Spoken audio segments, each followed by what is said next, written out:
오늘 함께 나눌 말씀은 누가복음 5장 1절에서 11절 말씀입니다.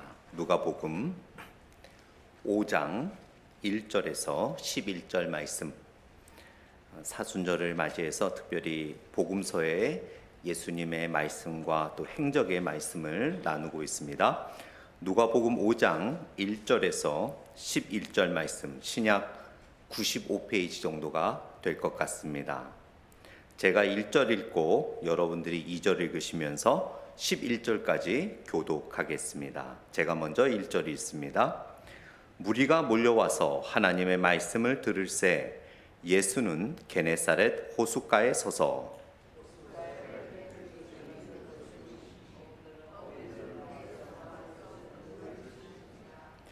예수께서 한 배에 오르시니 그 배는 시몬의 배라. 육지에서 조금 떼기를 청하시고 앉으사 배에서 무리를 가르치시더니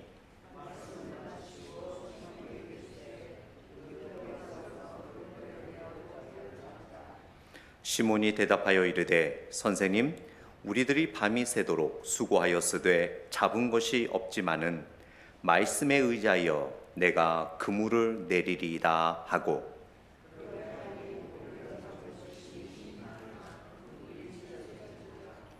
이에 다른 배에 있는 동무들에게 손짓하여 와서 도와달라 하니 그들이 와서 두 배의 채움에 잠기게 되었더라.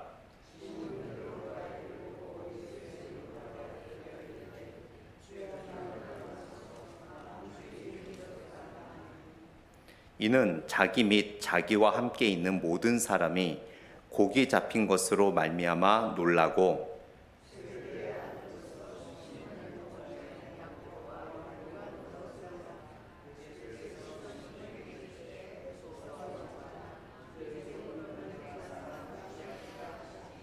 같이 있습니다. 그들이 배들을 육지에 대고 모든 것을 버려두고 예수를 따르니라. 아멘. 잠시 기도하겠습니다. 하나님께서 말씀해 주시는 시간입니다. 오늘 누가복음을 통해서 사도 누가는 우리들에게 예수님이 설교하셨지만 그들이 하나님의 말씀을 들었다라고 이야기하고 있습니다.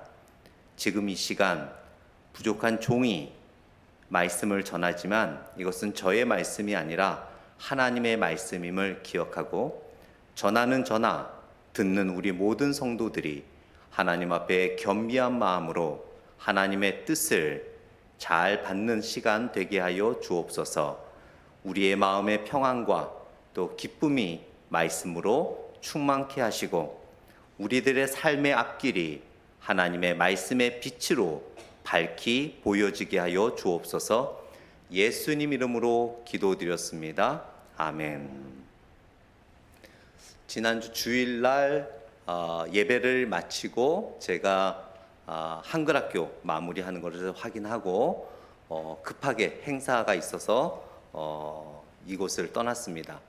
그 벨뷰에 저희 교회 노회에 속해 있는 두 교회가 이머징 이렇게 서로 합치면서 그분 중에 젊은 목사님 한 분, 젊은 목사인 줄 알았는데 저보다 2살이 많더라고요.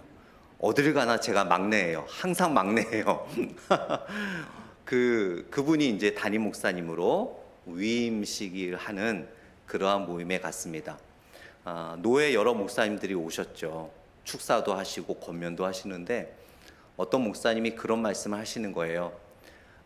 이머징 하면서 이 교회는 정말 시애틀에서 거의 넘버 원의 그 플라스틱 서전, 성형외과 의사가 있다라는 거예요. 그러면서 아주 그분을 많이 칭찬하더라고요. 그리고 담임 목사님한테 얘기를 들었더니 그분하고 수술을 하려면 최소 6개월은 기다려야 그분하고 수술을 할 수 있다라는 거예요. 그리고 이 시애틀 지역에 어떤 훌륭한 성형외과 의사도 평점이 4.8 이상은 안 되는데 그분은 몇백 명이 평점을 했음에도 5.0이라고 이야기를 하면서 정말 위대한 한국의 플라스틱 설전이 있다는 얘기를 들었습니다. 참으로 저는 뿌듯했습니다. 참 한국의 많은 분들이 이렇게 열심히 또 훌륭하게 자기의 맡은 일을 소임을 다하고 있구나. 그렇게 이제 행사가 마치고 식사를 하러 내려가는데 어떤 여성 한 분이 저를 부르는 거예요. 목사님. 그래서 누가 날 부르다 봤더니 어떤 아주 아름다운 30대 중후반 되는 여성이 저를 부르면서 저 이래예요 그러는 거예요. 그래서 이래.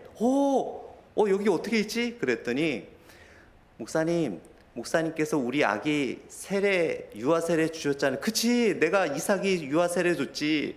제가 그 9년 전에 교수하기 전에 유아 세례를 줬던 그 아기의 엄마 이래라는 자매가 여기 와 있는 거예요. 그러면서 얘기하고 있는데 그 교회 담임 목사님이 절 부르더니 이래가 바로 그 플라스틱 설전입니다라고 이야기를 하는 거예요. 너무 감사했습니다.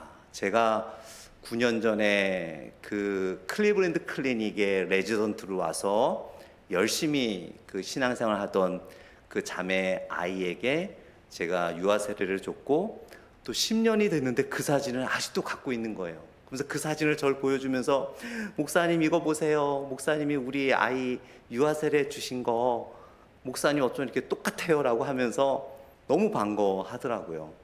그래서 저도 참 너무 반가웠습니다.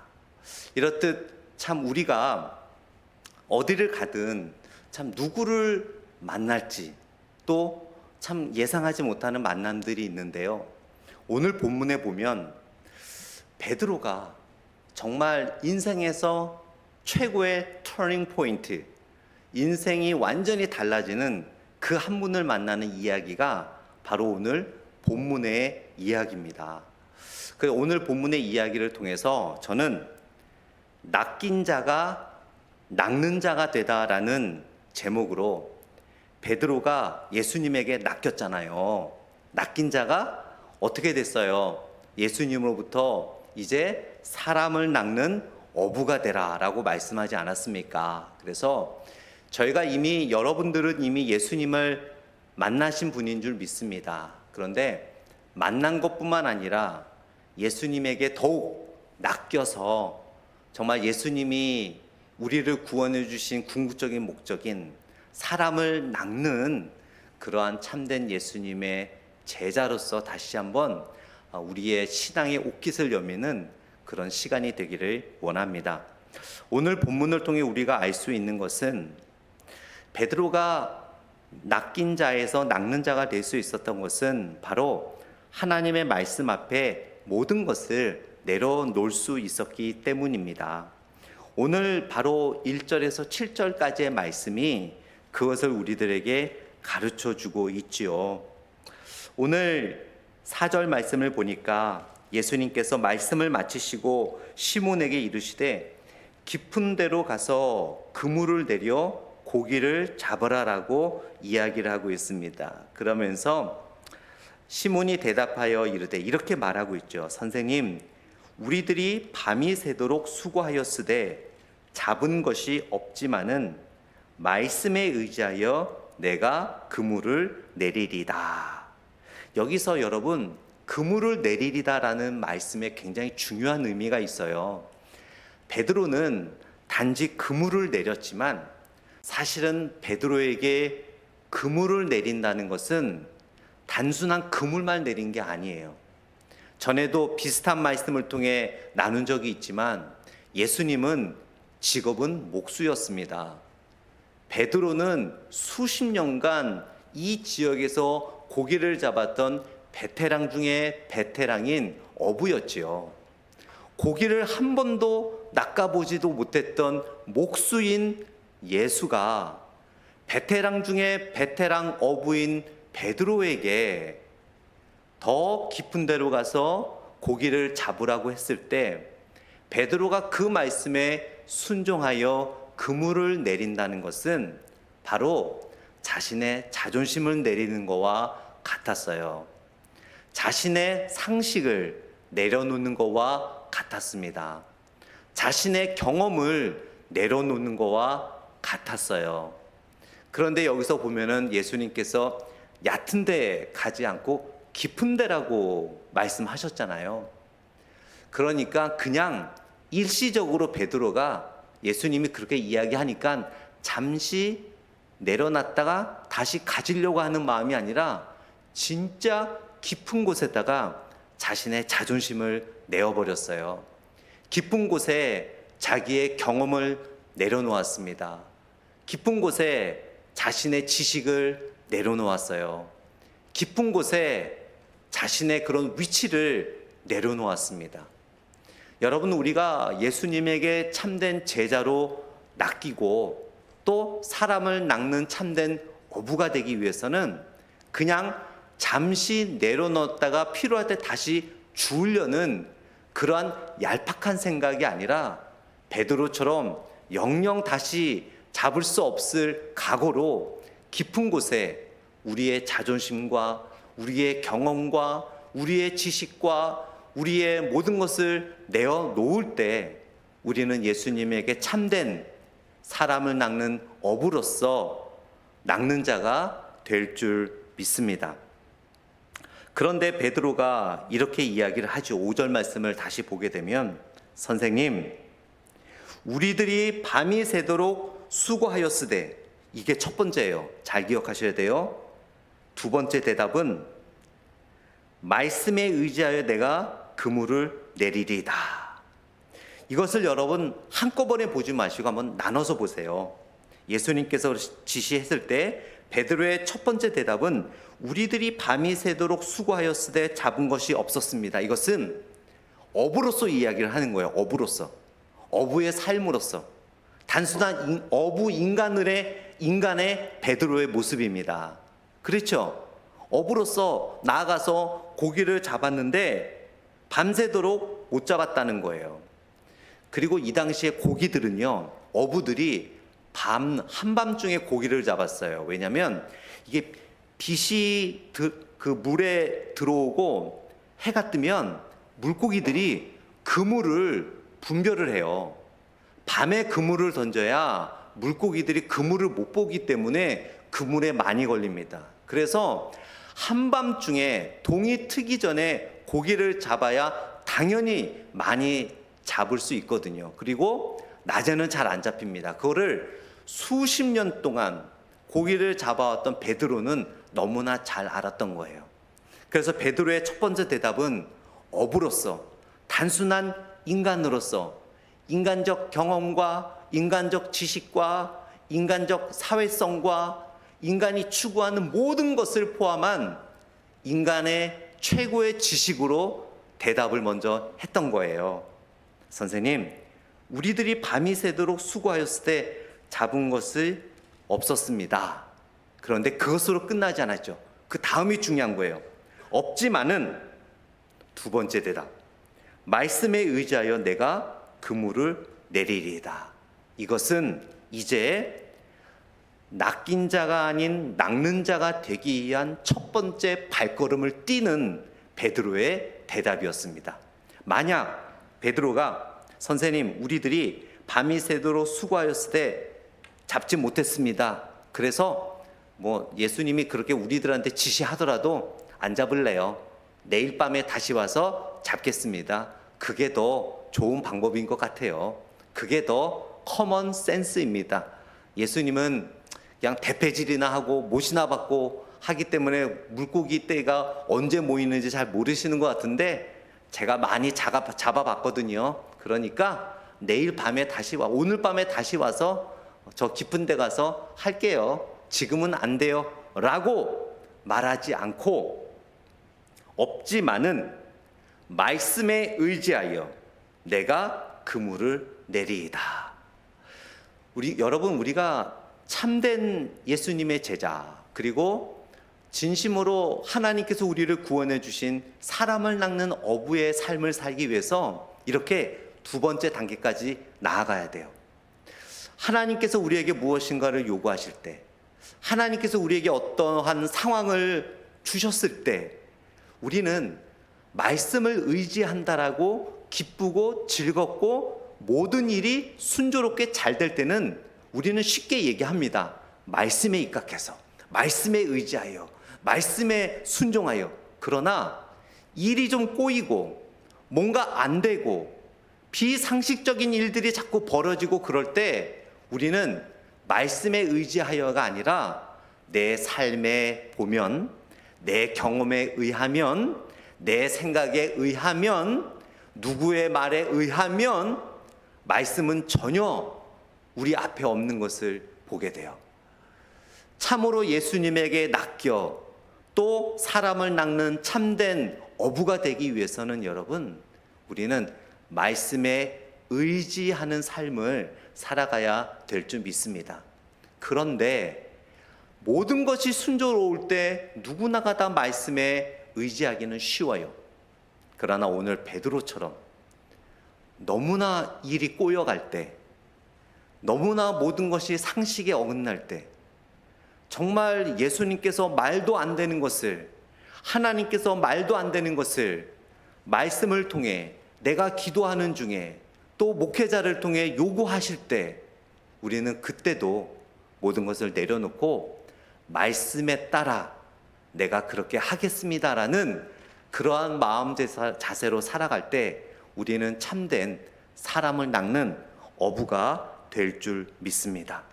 자, 그런데요 여러분, 4절 말씀을 다시 보게 되면 말씀을 마치시고 시몬에게 이르되 깊은 데로 가라라고 말하고 있어요. 이것은 우리 교회들에게 주시는 말, 예수님의 말씀이에요. 깊은 데로 가라. 막시무스라는 신학자는 이런 말을 했습니다. 예수님은 교회를 깊은 곳으로 부르십니다. 그러나 교회들이 깊은 곳으로 가려 하지 않습니다. 여러분, 얕은 곳과 깊은 곳, 무슨 차이가 있을까요? 여러분이 신앙생활 하는 지금까지의 신앙생활, 그냥 물가에서 찰랑찰랑거리는 곳에서 여러분의 만족함에 따라 신앙생활을 해오셨습니까? 아니면 정말 예수님께서 담대하게 부르시는 헌신의 자리까지 깊은 곳으로 나아가 보신 적이 있으십니까? 예수님께서는 굳이 베드로를 깊은 데로 가라라고 말씀 안 하셨어도 됐어요. 예수님은 배가 낮은 곳에 가셔도 모든 자연 만물을 주관하시는 예수님이기 때문에 멀리 가지 말고 요 앞에만 나가, 내가 고기 많이 잡게 해줄게 해서 고기를 다 몰고 오셔갖고 충분히 고기를 많이 잡게 하실 수 있으셨습니다. 그럼에도 불구하고 주님은 베드로에게 깊은 곳으로 나아가라. 그것은 베드로가 앞으로 어떤 신앙생활을 해야 하는지를 말씀해 주시는 거예요. 앞으로 베드로가 어떤 헌신을 해야 되는지를 말씀해 주시는 거예요. 과연 여러분, 오늘 수요 예배 마치고 주님이 저와 여러분들을 하늘로 부르신다면 과연 여러분들은 정말 말씀에 의지하여 하나님을 믿고 예수님을 믿고 정말 깊은 곳에 가서 신앙생활을 해보신 적 있으세요? 정말 나는 할 수 없는 사역, 나는 할 수 없는 순종, 그것이 바로 깊은 곳에서의 신앙생활이거든요. 내가 할 수 있는 정도까지의 예배 참석, 내가 할 수 있는 정도까지의 헌금 생활, 내가 할 수 있는 정도까지의 헌신, 내가 할 수 있는 정도까지의 희생, 내가 할 수 있는 정도까지 물이 찰랑찰랑하는 발목까지 오는 정도의 나의 에너지의 헌신, 그렇게 신앙생활을 하면 참된 깊은 은혜를 맛보지 못해요. 정말 우리가 때로는 결단하여 지금까지 해온 그냥 찰랑찰랑한 신앙생활이 아니라 진짜 저 10년으로 들어가는 믿음의 헌신이 있을 때 더 깊은 하나님의 은혜를 만족하게 되는 겁니다. 그런 말이 있어요. 우리가 어느 정도의 깊이의 물가에서 신앙생활 하느냐가 바로 하나님의 은혜의 깊이를 알려줍니다. 즉, 깊은 곳까지 우리가 헌신하고 희생하고 담대함으로 나아갈 때 그동안 경험하지 못했던 더 깊고 놀라운 하나님의 은혜와 사랑을 경험하게 되는 거예요. 신앙을 성장하는 분들을 보게 되면 터닝 포인트가 있거든요. 그 터닝 포인트가 어디서 나오느냐? 바로 깊은 곳으로 갔을 때 나오는 것을 보게 돼요. 주일 예배만 참석하다가 이제는 좀 내가 깊은 신앙생활을 해야 되겠다.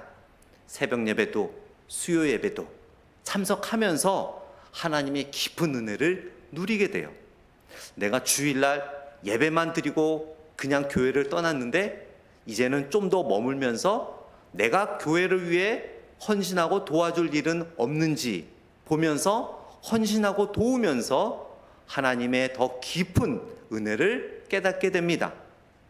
그저 평범한 신앙생활을 하다가 교회에서 선교를 간다고 하니 한번 선교 가보자. 정말 힘든 휴가를 내고 본인의 물질을 들여 그 힘든 곳에서 선교 봉사를 하고 나서 하나님의 깊은 은혜를 느끼게 됩니다. 내가 주일 예배만 참석하고 목장 모임은 참석하지 않았는데 목장 모임 한번 참석해 보자. 한 발짝 깊이 들어가는 거잖아요. 그런 깊은 신앙생활 속에서 하나님의 깊은 은혜를 누리는 거예요. 성경 말씀은 장로님이나 안수 집사님이나 권사님들만 있는 걸로 알았는데 나도 한번 성경 말씀 읽어보자. 성경을 읽어보는 깊은 발자취를 통해 하나님의 깊은 은혜를 누리는 겁니다. 여러분 모두가 지금 여기서 멈추지 마시고 더 깊이 들어가시는 신앙생활의 실천이 있으시기를 축원드립니다. 그러면 여러분이 지금까지 경험하지 못했던 하나님의 놀라운 더 깊은 은혜를 반드시 경험하시게 됩니다. 어쩌면 여러분들이 더 깊은 하나님과 교제를 나누고 싶고 더 깊은 하나님의 은혜를 누리고 싶어도 그렇게 하지 못하는 것은 아마 여러분들의 신앙이 어쩌면 더 깊이 들어가지 못했기 때문일 수도 있습니다.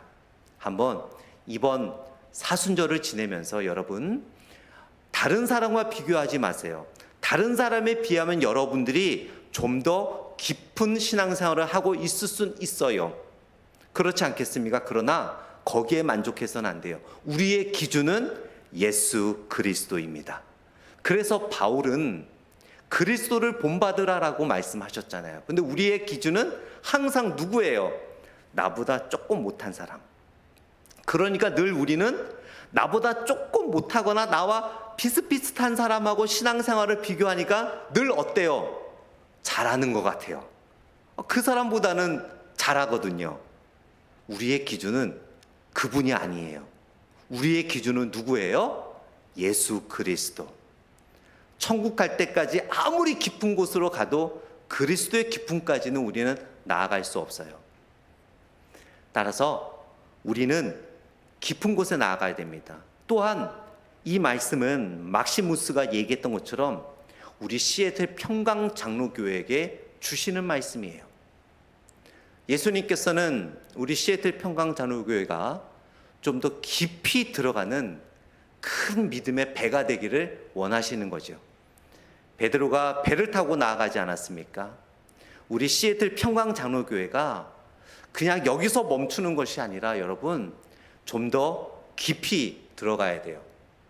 제가 이곳에 올 때 하나님이 그런 비전을 주셨거든요. 깊이 들어가는 정말 더 확장되어지는 하나님의 때에 그런 것이 이루어질 줄 믿습니다. 그렇기 때문에 여러분 우리가 이 정도면 됐지 뭐 이런 마음을 가져서는 안 돼요. 우리 시애틀 평강장로교회의 기준은 주변 교회가 아니에요. 솔직히 말씀드리면 지금 미국에 한인 이민교회가 참 많이 있습니다. 그러나 저희 교회처럼 이런 재정과 이런 건물과 또 훌륭하신 장로님들과 훌륭하신 성도님들과 이렇게 함께 신앙생활 할 수 있는 이런 자유함과 풍요함 있는 교회가 정말 그리 많지 않습니다. 그렇다면 왜 하나님께서 이런 큰 배를 우리들에게 주셨을까요? 하나님께서 시애틀 평강장로교회라는 이 큰 배를, 다른 교회들이 부러워하는 이 큰 배를, 제가 말하는 이 큰 배라는 건물만이 아니라 앞에서 말씀드린 다양한 조건들, 이 큰 배를 우리들에게 주신 이유가 무엇일까요? 더 깊은 데로 가라고. 그래서 우리는 여기서 멈춰 있으면 안 돼요. 더 깊은 곳으로 가야 돼요. 지금까지 우리가 못했던 사역을 더 확장해 나가야 돼요. 우리가 머뭇머뭇했던 사역을 더 확장해 나가야 돼요.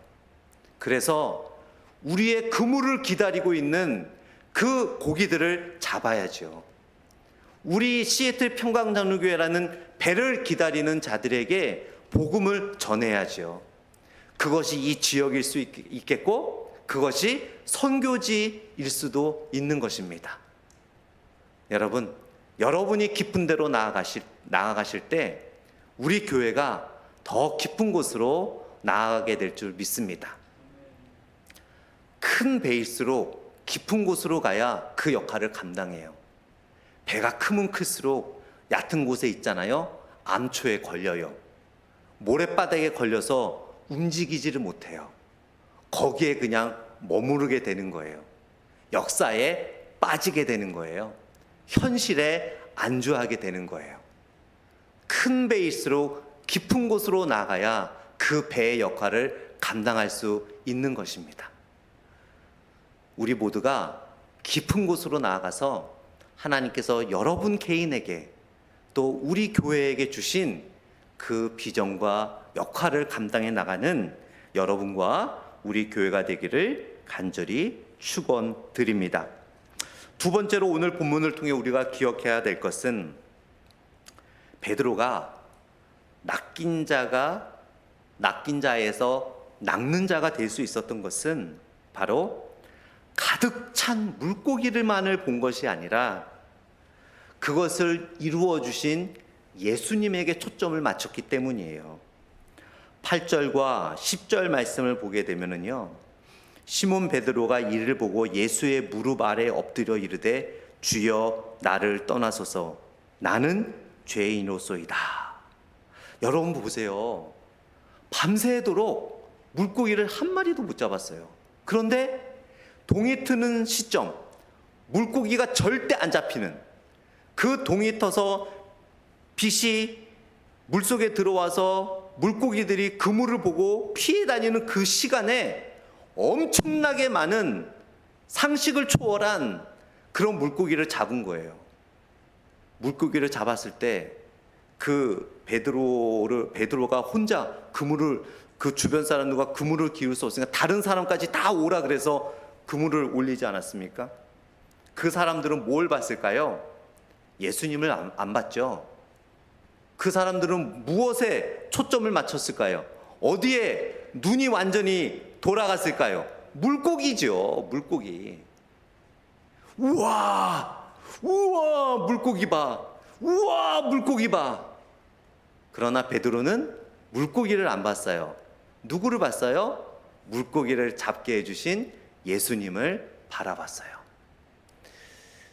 사업이 좀 안 될 때, 직장이 좀 안 될 때, 내 건강이 아플 때 우리는 불평과 불만과 뭔가 후회도 하고 막 그러잖아요. 그러나 지금까지 지켜주신 분이 주님이라면 여러분, 그때도 우리는 주님을 바라봐야 되지 않을까요? 내가 지금까지 해왔다라고 생각하니까 지금 상황이 어렵고, 지금 사업이 어렵고, 회사가 어렵고, 여러 가지 건강이 악화됐을 때 후회스럽잖아요. 원망스럽고. 그러나 지금까지 나를 나되게 해주신 분, 나의 사업을 사업되게 해주신 분, 나의 직장을 직장되게 해주신 분, 나의 학업을 학업되게 해주신 분이 예수님이라고 믿어왔다면 지금 상황에서도 지금 상황에 눈을 맞추는 것이 아니라 주님께 눈을 맞춰야 되는 거 아닌가요? 여러분, 주님께 눈을 맞추십시오. 잘 될 때도 주님께, 안 될 때도 주님께. 우리 김정은 전도사님이 늘 하는 행동이 있죠. 여러분 기억하십니까? 하나님께서 하셨습니다. 주님께서 하셨습니다. 무슨 말만 하면 주님께서 하셨습니다. 하나님께서 하셨습니다. 여러분이 다 뭐 이걸 따라할 필요는 없지만 여러분의 마음이 그러기를 원합니다. 정말 지금까지 우리 자녀를 자녀되게 해주신 분은 하나님이십니다. 주님이십니다. 그런 고백이 있을 때 여러분, 안 될 때도 주님께 감사하지 않을까요? 지금까지 이렇게 해주셨으니까 앞으로도 그렇게 해주실 줄 믿는 믿음 아니겠습니까? 베드로는 주님께 초점을 맞췄어요. 지금 주변에 있는 많은 사람들은 물고기예요. 물고기 숫자 셈이라고 정신이 없어요. 와, 어떻게 이 시간에 이 많은 물고기가 잡히지? 이거는 말이 안 되는데, 우와, 대박 났다. 이거 팔면 얼마나 받을까? 우와, 막 난리가 났습니다. 그러나 유일하게 베드로는 주님 앞에 무릎을 꿇었어요. 주님, 저는 죄인입니다. 감히 주님과 동행할 수가 없을 것 같아요. 정말 여러분, 우리가 하나님께 주신 수많은 축복 앞에서 나는 죄인입니다라고 고백해 본 적이 있으세요? 어떤 일을 막 열심히 해서 어떤 일이 이루어졌을 때 그 기쁨에, 그 성취감에 빠져 있었지, 정말 눈물을 흘리며 저는 이만한 하나님의 응답을 받을 만한 가치가 없는 죄인인데, 나를 이렇게 해주실 그만한 자격이 안 되는데, 나는 전혀 이런 하나님의 은혜를 받을 자격이 안 되는 그런 죄인인데 주님, 어찌 저에게 이런 축복을 해주셨습니까? 그것이 바로 주님께 초점을 맞추는 거거든요. 정말 주님을 바라보는 자들은 늘 언제나 주님께 미안해요. 온전하게 살아가지 못한 모습. 주님은 십자가에서 모든 몸의 피와 물을 다 내어 놓으셨지만 그렇게 주님의 길을 쫓아가지 못했던 우리의 삶을 바라볼 때 우리는 누구나가 다 그렇게 고백할 수밖에 없을 것 같아요. 주님, 저는 죄인입니다. 어찌 저에게 이런 축복과 은혜를. 주님을 바라볼 때, 상황이 아니라 주님을 바라볼 때 우리는 낚인 자에서 낚는 자가 될 줄 믿습니다. 우리 시애틀 평강장로교회가 정말 낚는 교회가 될 줄 믿습니다. 그러면서 그 8절에 보게 되면은요, 시몬 베드로가 이를 보고, 그리고 2절에 보세요. 2절에 보면 호숫가에 배 두 척이 있는 것을 보시니, 예수님이 보셨고 베드로가 봤어요. 이게 굉장히 중요합니다. 이 성경은요, 성경의 구조가 이래요, 여러분. 이렇게 흘러가다가 중간에 아주 키포인트가 있고 또 이렇게 또 설명해 가는 걸로 가요. 그래서 2절 초반부에, 오늘 본문 초반부에 예수님이 보신 내용, 그리고 베드로의 고백이 있고, 물고기를 잡고 베드로의 고백이 있고, 그 다음에 그 8절 후반부에 이제 베드로가 예수님을 만나 고백하는 모습도 보고, 보는 게 중요한 거예요. 예수님께서 배 두 척을 보셨죠. 예수님은, 사람들은 배를 어떤 배로 봤어요? 그냥 물고기 잡는 배, 생계 수단. 그러나 예수님은 하나님의 말씀을 선포하는 강대상으로 본 거예요. 그래서 베드로에게 얘기하잖아요. 내가 좀 배를 탈 테니까 배를 조금만 멀리 띄워줄래? 그래서 어디서 말씀을 전하셨어요? 배 위에서 말씀을 전하셨어요. 이때까지도 어느 누구도 이 배가 하나님의 말씀을 선포하는 강대상이 될 것이라는 것을 어느 누구도 몰랐습니다. 오로지 예수님만 아셨죠. 그저 오래된 낡은 배를 하나님의 능력의 말씀이 선포되어지는 강대상으로 보실 수 있었던 예수님의 눈, 그 눈을 우리가 가져야 돼요. 현실은 우리 교회가 목사님 크다고 하는데 뭐가 클까요? 자꾸 내로우한 시각으로 보면 내로우해질 수밖에 없어요. 그러나 우리가 믿고 나아가면 그 일을 이루시는 분은 하나님이시잖아요. 하나님의 눈으로 바라볼 때 그냥 한 마리도 못 잡고 실패한 배가 하나님의 능력의 말씀을 선포하는 강대상으로 볼 수 있는 거예요. 그냥 예수님이 인간적인 눈으로 배를 봤다면 에이그 오늘 밤새도록 고기 잡다가 한 마리도 잡지 못한 저 실패한 배. 여기 오늘 본문에 나온 배는 실패한 배예요. 고기 잡으러 갔다가 한 마리도 못 잡고 돌아왔거든요. 실패도 이런 실패가 없어요. 그런데 예수님은 그 실패를 실패로 보지 않았죠. 하나님의 말씀이 선포되어지는 그 말씀의 중심의 장소로 보신 거예요. 이것이 바로 영적 시각입니다. 작은 믿음으로 보면 모든 것이 불평으로 보일 수밖에 없어요. 작은 믿음으로 보면 모든 것이 불가능해요. 작은 시각으로 보면 아무것도 할 수 없어요. 여러분의 삶도 마찬가지입니다. 여러분의 눈으로 보면 여러분은 할 수 있는 거 아무것도 없어요. 그러나 주님의 눈으로 여러분의 삶을 한번 바라보십시오. 놀라운 가능성이 보여질 것입니다. 그런 눈으로 앞으로 삶을 바라보시는 여러분이 되시기를 원합니다.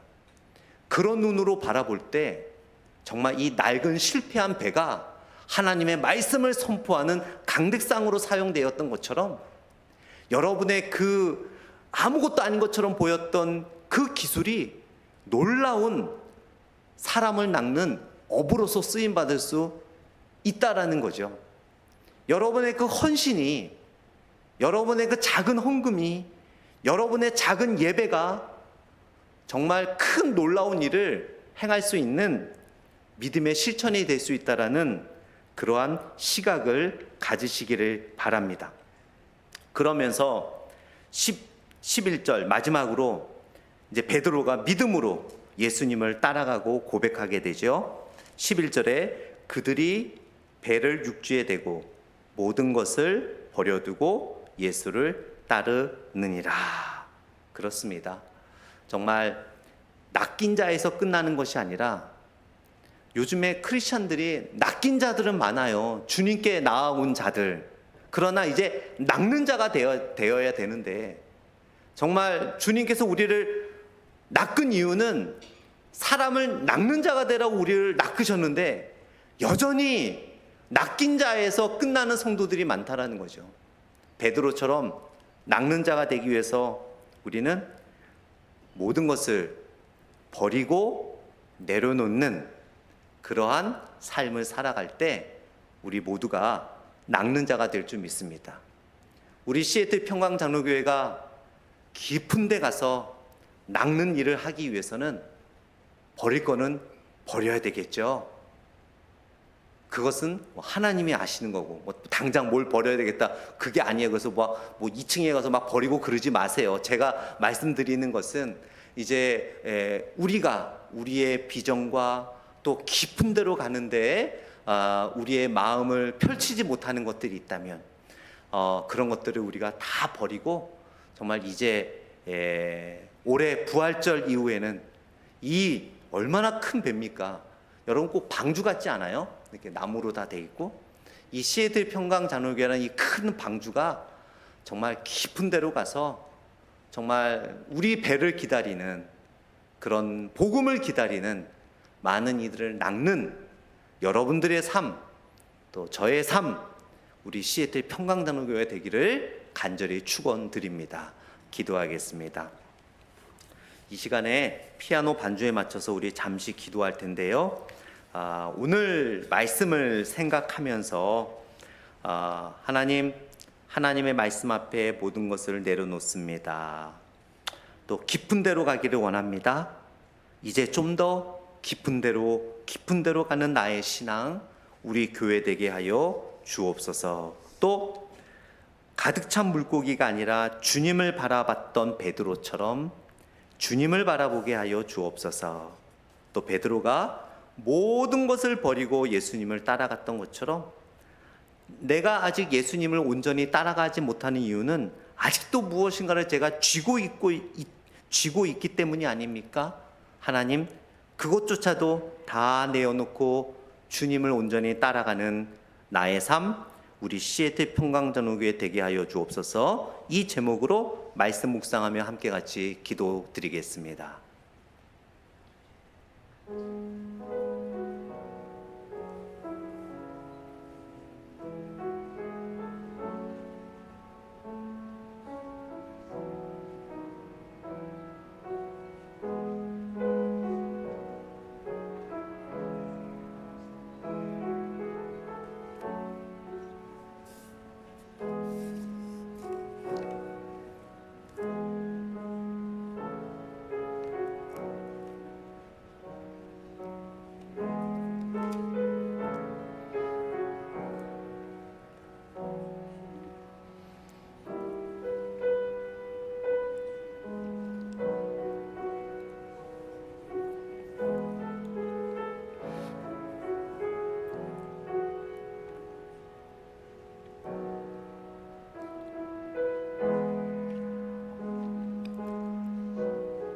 하나님 아버지 감사합니다. 우리는 낚인 자로서 머물러 있지는 않습니까? 아버지 하나님, 베드로처럼 낚는 자로 나아가게 하여 주옵소서. 발목에 찰랑찰랑거리는 신앙생활을 하며 만족해만 했던 우리를 용서하시고 이제는 저 깊은 곳으로 나아가는 믿음의 담대함으로 나아가게 하여 주옵소서. 우리 시애틀 평강장로교회가 이 큰 배를 가지고 그저 찰랑찰랑거리는 곳에 있었다면 이제는 하나님의 비전으로 저 깊은 곳으로 나아가 여전히 그물을 기다리는 영적 물고기를 낚는 우리 교회가 되게 하여 주옵소서. 예수님 이름으로 기도드렸습니다. 아멘.